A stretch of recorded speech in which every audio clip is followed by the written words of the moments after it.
Why do we do it? What draws us here over and over? Is it really that big buck as elusive as vapor in the wind? Is it really that lunker bass hiding in the depths underneath that old waterlogged stump?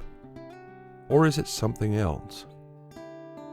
Explore these questions in Jason Patterson's newest book, Shades of Ecclesiastes, Essays from a Texas Sportsman, now available in audiobook format.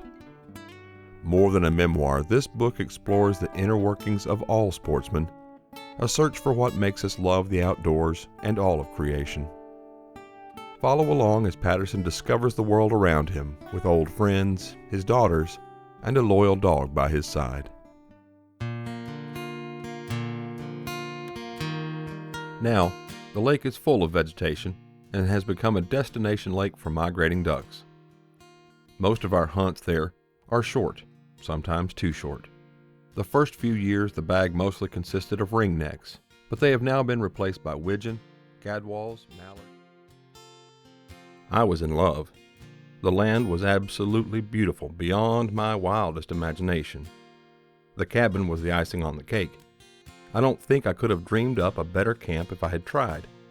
The cabin was rustic. The outside looked worn but well built. It was maybe 30 feet long and about 12 feet wide. It had a metal roof with a stovepipe sticking in. As he grew, his coat began to become mostly black, but the white patch on his chest stayed prominent. The gray and brown were still there, but very lightly mixed in.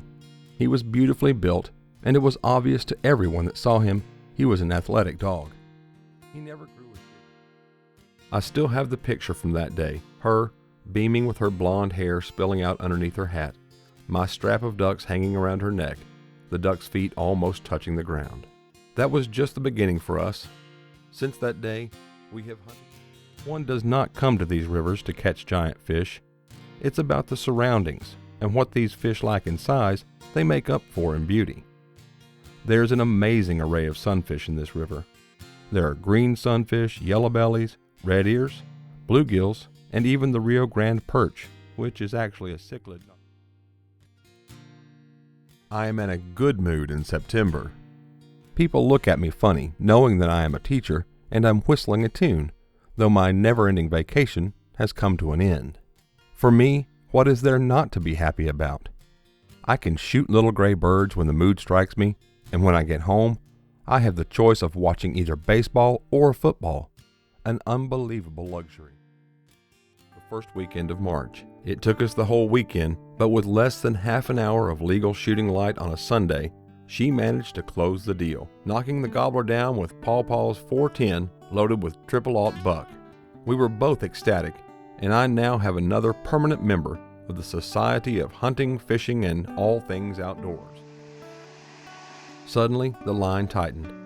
She fought the fish briefly and pulled him in by hand. She reached down into the water and picked him up, turned to me and yelled, "Look how pretty this one is, Daddy." I smiled big and gave her a thumbs up. My worries disappeared. After all, that day we were together, and that was all that mattered.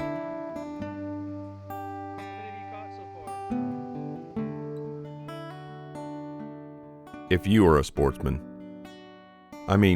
if you really enjoy hunting, fishing, and all things outdoors, you owe it to yourself to listen to the tales of someone like you, someone that knows the deeper meanings to our pursuit. Shades of Ecclesiastes, Essays from a Texas Sportsman. Written by Jason Patterson. Read for you by David L. White. Now available on Amazon, Audible, and iTunes.